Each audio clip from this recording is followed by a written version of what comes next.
Bonjour, je suis Dimitri Boujard, l'avocat investisseur. Je suis avocat expert en droit immobilier et fiscalité immobilière. Je fais du conseil pour investisseurs immobiliers. Je suis moi-même investisseur immobilier et je suis conférencier professionnel dans de nombreux séminaires immobiliers. Aujourd'hui, dans cette vidéo, je vais revenir sur la différence entre la société de conciergerie et l'agence immobilière. En effet, beaucoup d'investisseurs immobiliers se tournent, lorsqu'ils font de la location courte durée, vers une société pour leur déléguer toute la partie gestion de leur activité de location courte durée. La location courte durée, encore appelée location saisonnière, Airbnb en assimilant la marque à la location. Donc tout ça est une activité assez chronophage. Vous allez devoir faire le check-in, faire le check-out, rédiger vos annonces, faire le ménage, également changer le linge, encaisser les loyers, gérer les cautions, gérer également les problèmes post-location. Bon, vous gérez éventuellement les channel managers. Vous voyez que la location courte durée est quand même quelque chose qui peut prendre beaucoup de temps, surtout lors de la mise en place. Mais une fois que ça tourne, il n'en reste pas moins qu'il y a des périodes incontournables où il faut quand même aller accueillir les visiteurs, il faut renettoyer le logement après leur départ, etc., etc. Et pour ça, une fois que c'est mis en place, certains investisseurs se tournent, comme je le disais, vers une conciergerie ou une agence immobilière. La conciergerie est le plus souvent une société qui est créée par quelqu'un qui fait déjà de la location courte durée et qui est donc lui-même investisseur. Dans ce cadre-là, vous avez quand même en général une qualité de service qui va être globalement supérieure à celle d'une agence immobilière classique, dans la mesure où l'investisseur qui gère la conciergerie est parfaitement au courant des attentes et des exigences des clients en location courte durée. Exigences qui ont eu tendance au fil des années à augmenter. Ça, c'est un aspect extrêmement intéressant pour la personne qui souhaite déléguer la gestion de sa location courte durée. Cette personne peut également s'adresser à une agence immobilière qui va faire office de conciergerie en quelque sorte. Je vise là notamment le cas des agences immobilières qui sont installées sur les sites touristiques et qui font de grosses saisons, par exemple l'été. Les petites villes en bord de mer, c'est typiquement le cas. Vous avez des agences immobilières qui vont s'occuper de gérer vos locations courte durée. Attention, en effet, ce sont à la base des agences immobilières classiques qui ont en plus une activité de location courte durée. Donc, résultat des courses, elles vont déléguer elles-mêmes une partie de ces prestations et de toute façon, c'est pas forcément leur cœur d'activité. Donc souvent, le niveau de prestation n'aura pas les mêmes exigences que dans le cadre d'une conciergerie. De plus, en termes de ce qu'on appelle la politique tarifaire, si vous déléguez la gestion, bien souvent, l'agence immobilière va se contenter de vous proposer un tarif basse saison, un tarif moyenne saison et un tarif haute saison.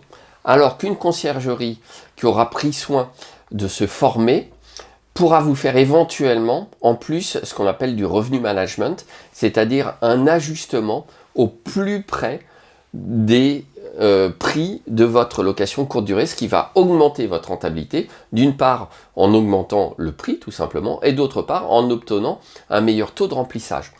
Donc vous voyez, il y a déjà des différences assez significatives entre la conciergerie pure et dure sans carte de gestion immobilière et l'agence immobilière qui fait de la conciergerie.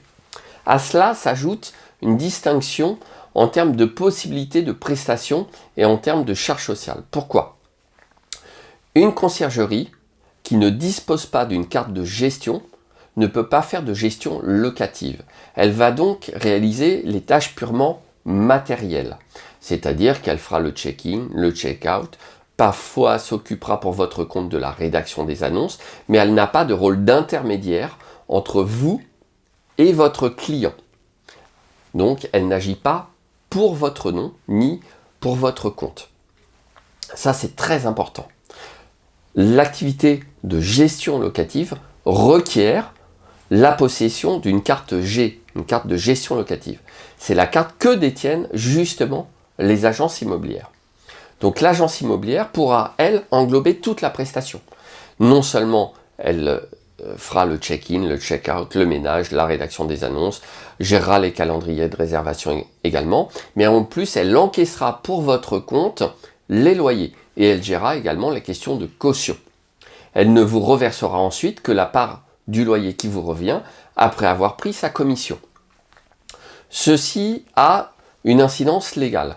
En effet, une réponse ministérielle de 2019 était venue préciser que les loueurs en courte durée, donc les propriétaires en nom propre qui louent en courte durée, étaient soumis aux cotisations sociales dès lors que leur chiffre d'affaires excède 23 000 € par an en location courte durée.